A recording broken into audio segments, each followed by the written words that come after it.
Eu paguei a mensalidade da faculdade do meu irmão e cobri as prestações do carro dele por 2 anos. Mas, durante o jantar, ele sorriu com arrogância e me chamou de um fracasso da família. Eu apenas sorri e respondi: engraçado, foi esse fracasso que acabou de encerrar o seu financiamento. A sala ficou em silêncio quando expliquei quem realmente vinha pagando as contas dele. Antes, eu achava que havia algo errado em mim por sentir ressentimento do meu próprio irmão. Mas a verdade é que não era ressentimento, era exaustão. Aquele tipo que se acumula em silêncio até virar algo mais afiado, quase perigoso. Por 2 anos, fui eu quem pagou a faculdade dele. Não porque nossos pais não pudessem, mas porque Kyle dizia não querer sobrecarregá-los. Soava nobre da parte dele. O que ele não mencionava era que eu era quem transferia dinheiro em segredo a cada semestre, cobria as parcelas do carro e mandava dinheiro sempre que a conta dele era bloqueada de novo. Eu dizia a mim mesma que estava ajudando, afinal, é isso que a família faz, certo? Mas, com o tempo, deixou de parecer ajuda e começou a parecer um golpe. Kyle sempre foi encantador, naturalmente carismático. Entrava em qualquer lugar e fazia todos se sentirem seus melhores amigos. Meus pais adoravam isso. Minha mãe sorria e dizia: ele só precisa de tempo para se encontrar. Meu pai o chamava de espírito livre, o jeito educado de dizer preguiçoso. Enquanto isso, eu era confiável, a que pagava as próprias contas, resolvia os próprios problemas e ainda arrumava tempo para limpar as bagunças dele. Nunca contei a ninguém o que fazia por ele. Achei que, se ficasse em silêncio, ele acabaria amadurecendo um dia. Mas essa ilusão se despedaçou na noite em que ele me humilhou na frente de todo mundo. Foi em um daqueles jantares de família completos, na casa dos meus pais. Frango assado, purê de batatas, risadas ecoando pela sala de jantar. Eu me lembro de estar ali, exausta depois do trabalho, só tentando passar uma noite sem ouvir algum comentário passivo-agressivo da minha mãe sobre eu precisar arrumar tempo para namorar. Kyle chegou atrasado, como sempre, usando tênis novos e um relógio que eu com certeza nunca tinha visto antes. Cumprimentou todo mundo como se fosse uma celebridade chegando a um evento de fãs, deixando escapar pequenas dicas sobre grandes planos em projetos incríveis em que, obviamente, não existiam. No meio do jantar, minha tia perguntou como estavam os estudos. Ele começou a contar a história de sempre, que estava fazendo contatos com professores e que talvez conseguisse um estágio em breve.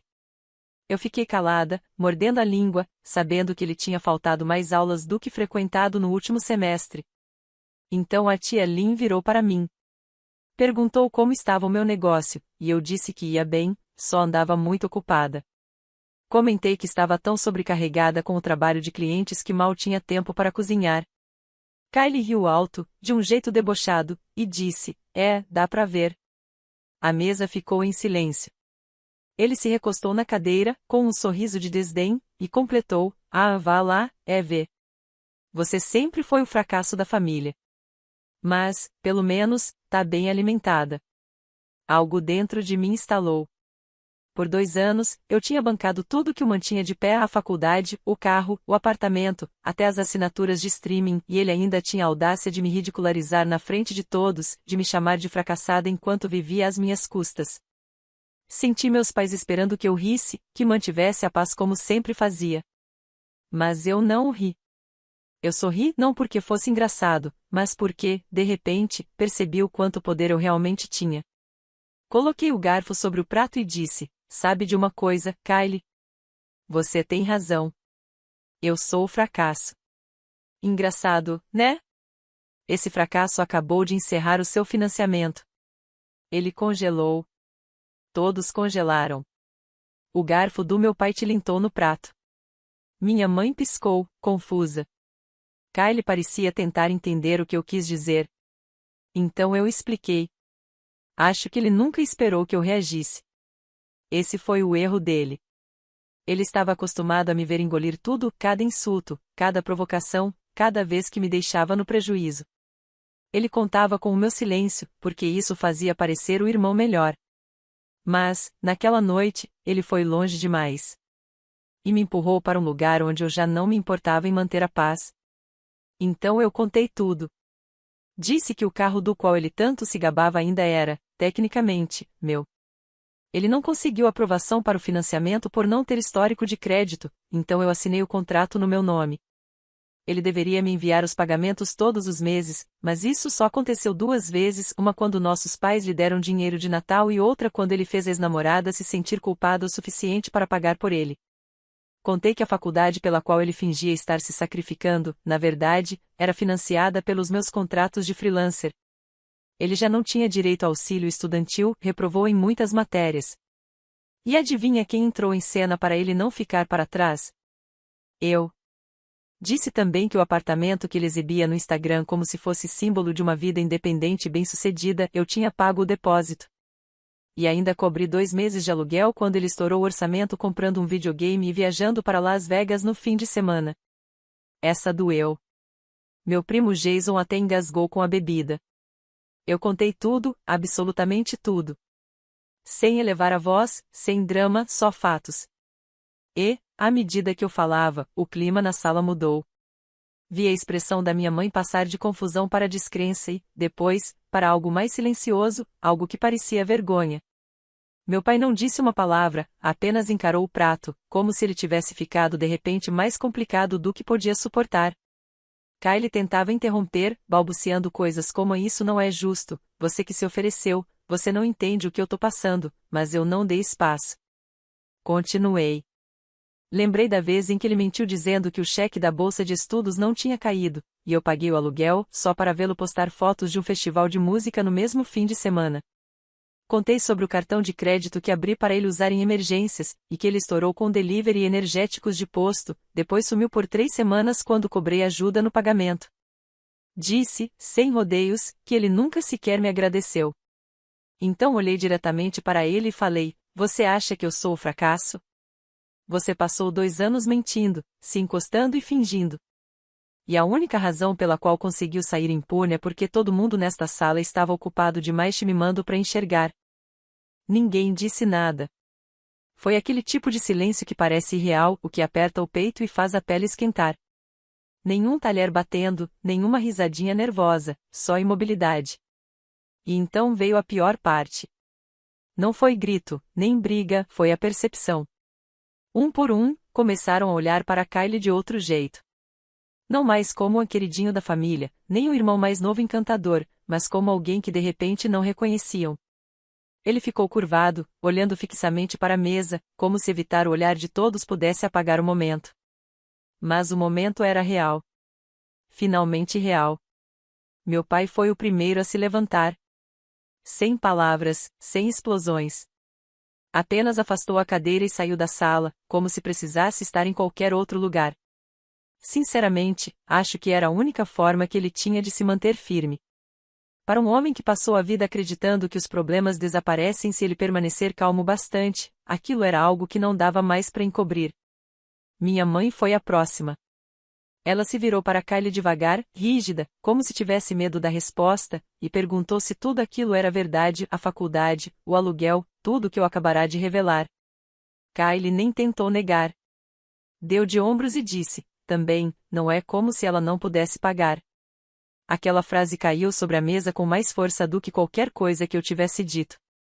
Eu ri baixo, não porque fosse engraçado, mas porque, naquele instante, percebi algo importante. Kylie não apenas tinha me usado, ele realmente acreditava que tinha direito a isso. Ele não via nada de errado no que fez.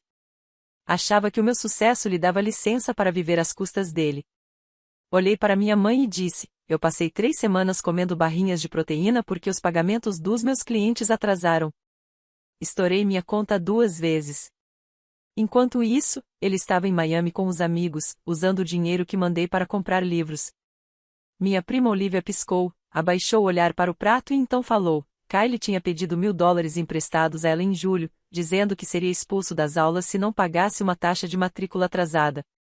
Prometeu devolver em 1 mês. Nunca devolveu 1 centavo. Todos se viraram para ele. Kylie, de repente, ficou calado. Então meu tio, o quieto que nunca se envolvia em nada, abriu a boca. Disse que Kylie também tinha procurado ele no ano anterior. Contou que não queria incomodar a família e só precisava de ajuda com o depósito de segurança de um apartamento melhor, mais seguro, mais tranquilo, para poder se concentrar nos estudos. Ele deu a Kylie $1.500. Minha mãe parecia ter levado um tapa. Perguntou sobre o dinheiro que ela mesma lhe dera em abril, $3.000.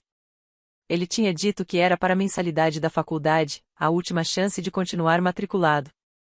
Mas ele nunca se matriculou em nada. Quando ela perguntou onde foi parar o dinheiro, ele não respondeu. Acho que foi nesse momento que tudo finalmente se encaixou para ela. Não apenas o que ele tinha feito, mas o quanto era fácil para ele mentir para todo mundo nesta família. Quantas vezes chorou dizendo estar sem um tostão enquanto gastava o que não era dele, o quanto se sentia confortável deixando os outros pagarem por sua vida e ainda agindo como se estivesse nos fazendo um favor por existir. Ele começou a dizer que estava estressado, que a gente não entendia, que estava mal mentalmente, que pretendia pagar todo mundo, o discurso de sempre. Mas ninguém mais estava ouvindo. Quando meu pai voltou à sala, não se sentou. Ficou de pé, braços cruzados, e disse: aquele apartamento, você paga sozinho agora. O carro também. Se quiser ajuda, arrume um emprego. E se mentir de novo para alguém desta família, acabou. Você vai se virar sozinho. Kylie nem pareceu surpreso, apenas exposto. Pela primeira vez em anos, ele não tinha um roteiro. Eu não disse mais nada. Não precisei. O momento já tinha falado por mim. A história estava contada. A farsa tinha acabado. E, finalmente, todos o viam sem o brilho, sem o charme, sem as desculpas. Olhei ao redor da mesa e, pela primeira vez em muito tempo, senti o peso mudar. As pessoas não me viam mais como a irmã mais velha cansada e frustrada. Elas estavam enxergando outra coisa, algo bem mais próximo da verdade. O silêncio depois daquilo não foi de alívio. Foi aquele tipo de silêncio estranho que vem depois de uma tempestade, quando a casa ainda está de pé, mas você não tem certeza se o telhado vai desabar. Não ouvi nada de Kylie por dias. Nenhuma mensagem, nenhuma ligação, nem mesmo uma desculpa mal formulada ou um dos seus costumeiros dramas disfarçados de só passei para saber como você está. Imaginei que ele estivesse se escondendo, lambendo as feridas, esperando que todos esquecessem. Sempre foi assim com ele, sumia, ficava quieto por um tempo e depois reaparecia com uma nova versão de si mesmo, torcendo para que ninguém lembrasse da bagunça que deixou para trás. Mas dessa vez algo mudou. 3 dias depois do jantar, minha mãe ligou. Perguntou se eu tinha provas. Não de um jeito desconfiado, ela não soava como quem duvida, mas como alguém calma, quase profissional. Queria extratos bancários, comprovantes de transferência, prints, e-mails. Disse que ela e meu pai iam se reunir com Kylie naquele fim de semana para revisar tudo. Fiquei em silêncio por um instante antes de perguntar: por que agora? Ela respondeu que eles vinham conversando bastante. Meu pai tinha olhado o histórico acadêmico de Kylie, ele nem estava matriculado naquele semestre. Na verdade, não estava desde a primavera. Tinha mentido sobre isso também. Mentido na cara deles por meses. Naquele fim de semana, Kylie se sentaria com eles para encarar cada mentira, uma por uma. Minha mãe disse que queriam ter tudo impresso diante dele, destacado em amarelo, sem espaço para distorções. Meu pai até fez uma planilha. Eu ri quando ela me contou, o mesmo homem que um dia me disse não cause confusão, o mesmo que acreditou quando Kylie destruiu minha bicicleta e culpou o filho do vizinho, agora estava tratando o próprio filho como um caso de auditoria financeira. E ele estava sério. Nada de resgates, nada de passar a mão na cabeça. Enviei tudo. Dezenas de prints, detalhes de empréstimos, e-mails que ele me mandou em pânico por causa do aluguel. Até incluí a mensagem em que ele me pediu para mentir para nossos pais, para dizer que estava dando conta de tudo quando, na verdade, estava com $600 de atraso nas contas. E então veio a parte inesperada. Minha prima Olivia me mandou mensagem alguns dias depois.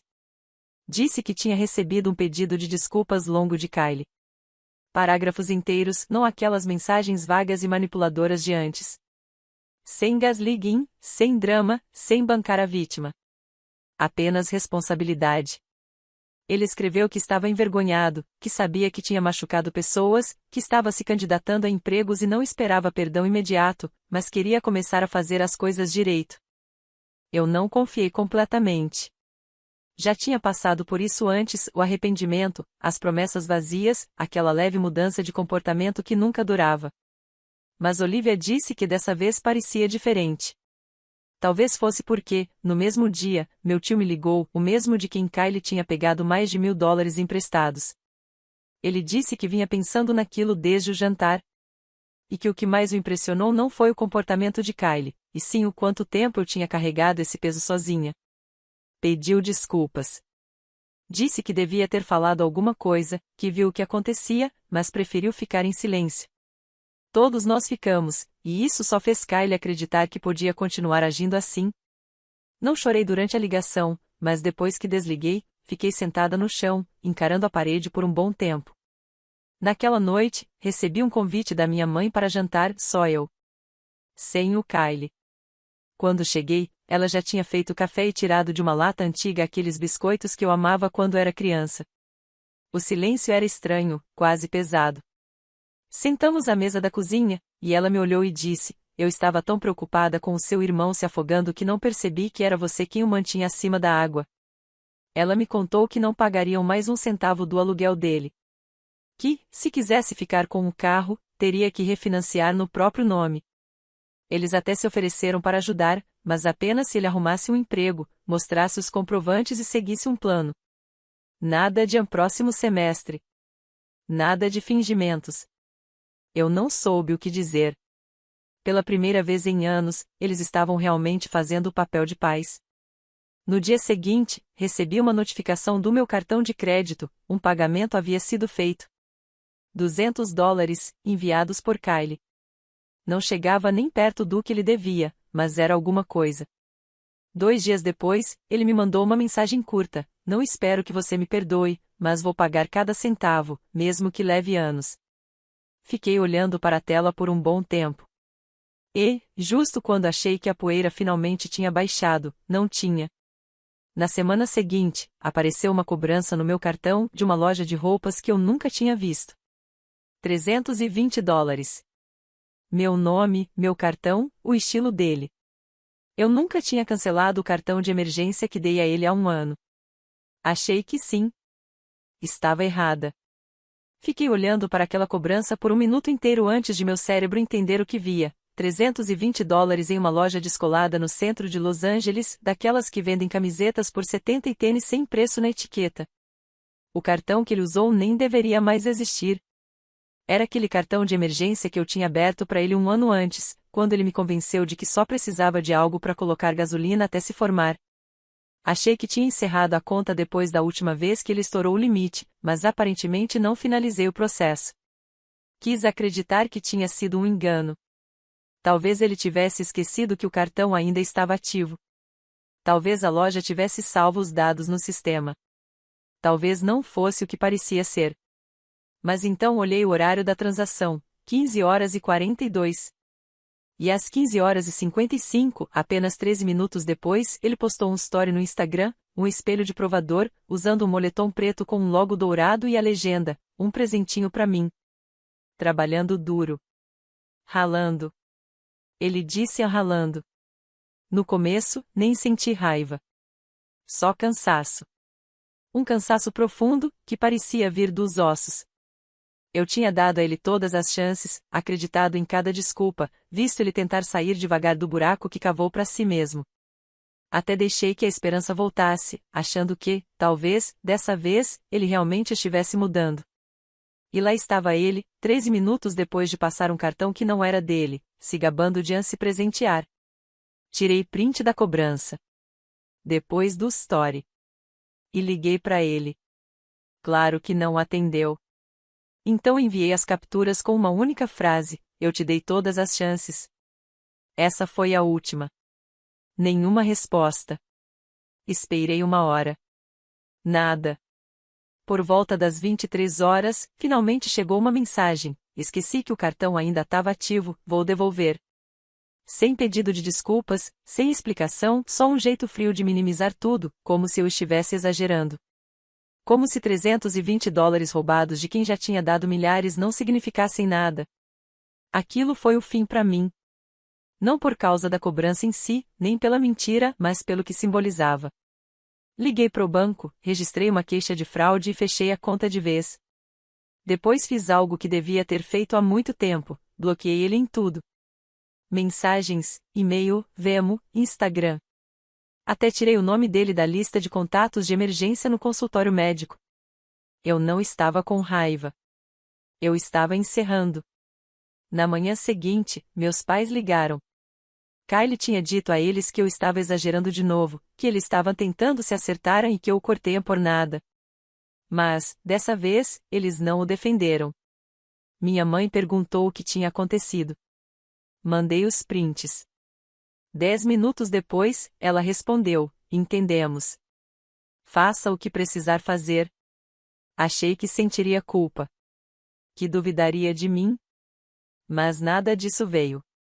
Pela primeira vez em anos, dormi sem checar o celular no meio da noite para ver se Kyle tinha mandado mensagem pedindo dinheiro. Acordei em silêncio. Um silêncio real. Não aquele cheio de tensão, mas o tipo que parece espaço para respirar. E, pela primeira vez, aquele peso que eu vinha carregando simplesmente não estava mais sobre meus ombros. Antes, eu achava que o Kyle sempre faria parte da minha vida, quisesse ou não. Que, por pior que ele agisse, por mais vezes que esgotasse minha paciência ou minha conta bancária, eu sempre acabaria encontrando uma forma de justificar mantê-lo por perto. Ele era meu irmão. É isso que a gente faz, certo? Mas, no fim das contas, percebi que algumas relações não precisam ser consertadas. Precisam ser encerradas. Depois que o bloqueei e fechei todos os canais financeiros possíveis entre nós, o silêncio foi quase desorientador.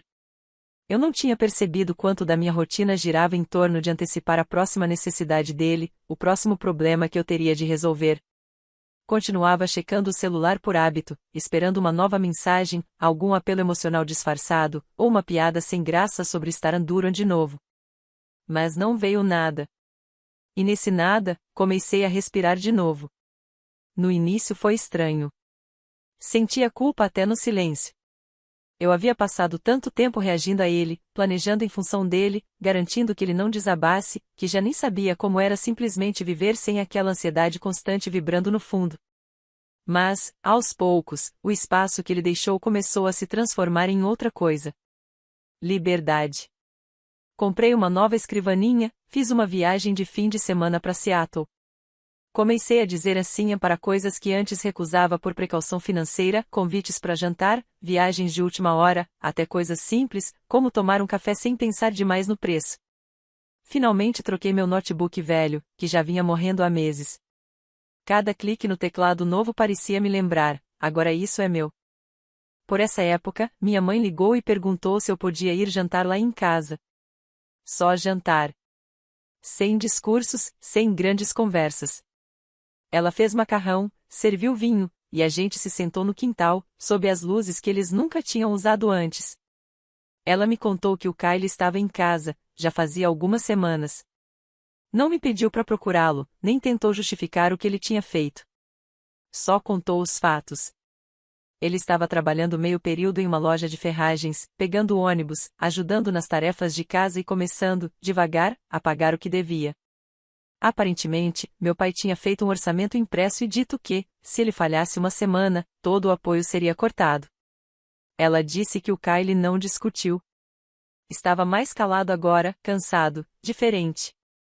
Não pedia mais nada. Não falava de planos grandiosos. Só trabalhava, comia e dormia. E, pela primeira vez na vida, parecia entender que as pessoas não iam carregá-lo para sempre. Assenti. Não pedi para vê-lo. Não precisava. Na semana seguinte, ele me enviou uma última mensagem. Vi por e-mail, uma conta antiga que eu ainda não tinha deletado estava vinculada a um dos contatos dele. A mensagem dizia: entendo por que você desistiu. Eu também desistiria. Só queria dizer que sinto muito. E que estou pagando todo mundo de volta. Inclusive você. Sei que já disse isso antes, mas agora eu realmente quero dizer. Espero que você esteja bem. Eu não respondi. Não por raiva. Nem por orgulho. Simplesmente porque eu não precisava mais de nada vindo dele. Nem do dinheiro, nem do pedido de desculpas, nem da promessa de mudar. Eu havia construído uma vida sem ele e ela era melhor assim. O resto da família começou, aos poucos, a perceber isso também. Acho que esperavam que eu acabasse perdoando, como sempre fazia. Mas eu não perdoei. E isso, mais do que qualquer coisa, mudou a forma como me viam. Minha prima Olivia voltou a me convidar para as coisas não por pena, mas como igual. Meu tio me puxou de lado num churrasco e disse que gostaria de ter falado antes. Até minha mãe parou de me olhar como a que resolve tudo. Ela apenas começou a me olhar, de verdade, a me ver. E, pela primeira vez em muitos anos, senti respeito. Não por ter me sacrificado, mas por ter parado de fazê-lo. Kylie ainda está tentando se encontrar. Provavelmente vai ter dificuldades por um tempo, talvez por muito tempo, mas agora isso é problema dele. Ele não é mais meu fardo. Eu não sou mais a mãe substituta. Nem a financiadora silenciosa. Nem a rede de segurança. Sou apenas Evelyn. E, finalmente, estou livre.